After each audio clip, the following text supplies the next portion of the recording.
বাতাসে পুজো পুজো গন্ধ, আকাশে ছেঁড়া ছেঁড়া পেঁজা তুলোর মতো মেঘ। দুঃখ যন্ত্রণা দুঃসময় কাটিয়ে বাঙালি মেতে উঠবে দুর্গাপুজোর দিনগুলোতে। শহর থেকে গ্রাম সব জায়গাতেই ইতিমধ্যেই প্যান্ডেল বাঁধা শুরু। যারা থিমের উপর প্যান্ডেল করেন সেই সমস্ত থিমের কাজও শুরু হয়ে গেছে, বেশ খানিকটা এগিয়েও গেছে। যদিও সেই সব থিম এখন খুব পরিষ্কারভাবে বোঝা যাচ্ছে না, তবুও বোধগম্য হয়েই যাচ্ছে যে ঠিক কি থিম তারা ফুটিয়ে তুলতে চাইছেন। প্রাক পুজো পরিক্রমায় ক্যামেরায় উঠে এলো তেমনই এক নজর কাড়া ছবি। দাসপুরে এবার নাকি আমাজনের জঙ্গল। যে যে এর, গত 2 বছর হয়েছিল আমাদের পুকুরে হয়েছিল টাইটানিক, কন্যাকুমারী, তারপরে হয়েছিল আকাশ আলোয় ভরা হয়েছিল আমাদের এই সামনেটাতে হয়েছিল। এবছর পূজা কমিটি চিন্তা ভাবনা করেছে আমরা গাছের মধ্যে কিছু আকর্ষণ তুলে ধরবো আর কি। সেই জন্য চিন্তা ভাবনা করলো অ্যামাজনের জঙ্গল হবে। তো আমাদের সিংহবাহিনী ডেকোরেটরকে সাথে আলোচনা করলো, আলোচনা কেমন করার পর মানে দর্শনার্থী কেমন আসবে বলে মনে হচ্ছে? হ্যাঁ, এখনই মোটামুটি দর্শকের দেখছি তো মোটামুটি খুব ভিড় লেগে গেছে।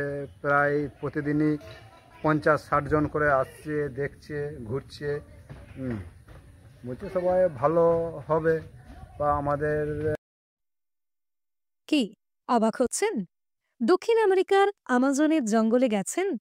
অ্যানাকোন্ডা সাপ, আমাজন নদী, আদিম মানুষ। আজ তো আমাজন জঙ্গল এবার দাসপুরের গোপালপুরে। 2025-এর সর্বজনীন দুর্গোৎসবের ভাবনায় এবার গোপালপুরে আমাজনের জঙ্গল। সবে মাত্র মণ্ডপের কিছুটা কাজ এগিয়েছে। আস্ত একটা বিশালাকার বট গাছ, সেই গাছের ঝুড়ি ধরে গাছের ফাঁক ফোঁকর বেয়ে জঙ্গল পেরিয়ে জঙ্গলের মাঝে প্রায় 50 ফুট উপরে উঠলে দেবী দুর্গার দর্শন পাওয়া যাবে।